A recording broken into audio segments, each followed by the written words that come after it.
किसी ने बड़े कमाल की बात कही है कि जिसका मन मस्त है उसके पास वाकई में समस्त है। राज्य की छोटा सा राज्य था, राजा के इकलौता पुत्र था, लेकिन वो जो पुत्र था वो लाड़ प्यार में बिगड़ता चला जा रहा था। 12-13 साल का हुआ तो हरकतें उसकी ऐसी हो गई थी कि राजा को बात बात पर गुस्सा आने लगा था। और एक दिन राजा को अपने पुत्र के गलत आचरण पर इतना गुस्सा आया कि अपने ही पुत्र को, अपने ही बेटे को, राजकुमार को राज्य से बाहर निकाल दिया। राज्य से उसे बाहर निकाल दिया, देश निकाला दे दिया। दरबार में मंत्रियों ने समझाया कि महाराज आपके पुत्र हैं, राजकुमार हैं, आगे यही चल करके राजा बनेगा। उसने कहा नहीं, किसी की नहीं सुनी। रानी रोती रह गई, राजकुमार बाहर भेज दिया। अब समय के साथ जब राजा बूढ़ा हुआ और उसे लगा कि वाकई में राज्य को अब राजा देना होगा, तो उसने अपने मंत्रियों को बुलाया और कहा कि देखो, सैनिकों को लेकर के जाओ और मेरे बेटे को ढूंढ करके लाओ। वो जो बेटा था, वो जो राजकुमार था, जो 12-13 साल की उम्र में अपने राज्य से बाहर निकल चुका था, राजमहल छोड़ के आ चुका था, तो उसे कुछ आता नहीं था। उसकी कहानी कुछ ऐसी रही कि उसे कुछ भी नहीं आता था, क्योंकि लाड़ प्यार में रहा था। तो क्या करे, कहीं उसे काम भी नहीं मिल पाया, तो वो बस भीख मांगने का काम करता था। ये जो साल बीते थे, इनमें उम्र के साथ साथ थोड़ा सा जो है उसका शरीर भी बेढंग हो चुका था। फटे पुराने कपड़े पहन कर रहता था, बाल बढ़ चुके थे, दाढ़ी बढ़ चुकी थी, बहुत बुरे हाल में था, धूल में सना हुआ रहता था, सुध नहीं रहती थी कि कौन है क्या है। इधर जो राजा ने अपने मंत्रियों को भेजा था सैनिकों के साथ में, तो ढूंढ रहे थे उस राजकुमार को कि कहीं मिल जाए।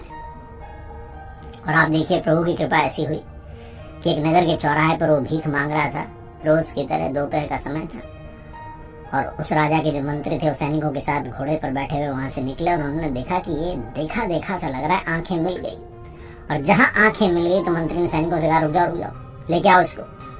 उसको लेकर के आए, उसको जो है थोड़ा सा उसकी धूल को हटाया गया और हाथ पर से जब धूल हटाई गई तो हाथ पर था राज चिन्ह, जो कि सिर्फ राजकुमार के ही हाथ पर था।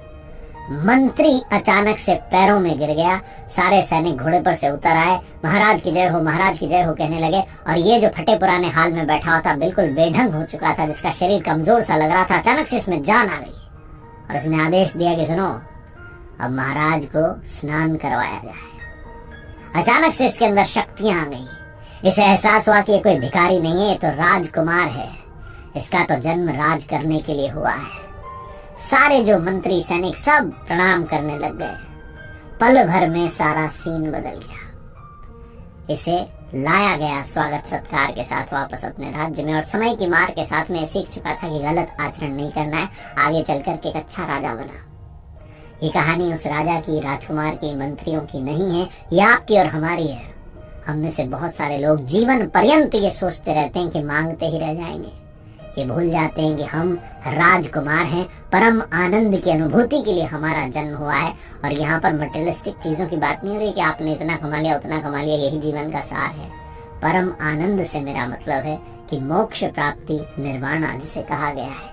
जब आप उसकी भक्ति के रस में डूब जाएंगे तो आपको समझ में आएगा कि ये दुनिया के जो क्षणिक अनुभव हैं, जो क्षणिक सुख हैं, ये किसी काम के नहीं है, क्योंकि असली आनंद तो वही आनंद है जब प्रभु की भक्ति में आप डूब जाएं। जिस भी नाम से आप उन्हें पुकारते हैं, जब आप उनसे संपर्क बैठाने लग जाएं, तब आपको अपने जीवन में आने का सही मकसद, सही उद्देश्य मालूम चलेगा और पता चलेगा कि हम मांगते रह गए थे, जबकि उसने हमें अपना राजकुमार बना करके भेजा था।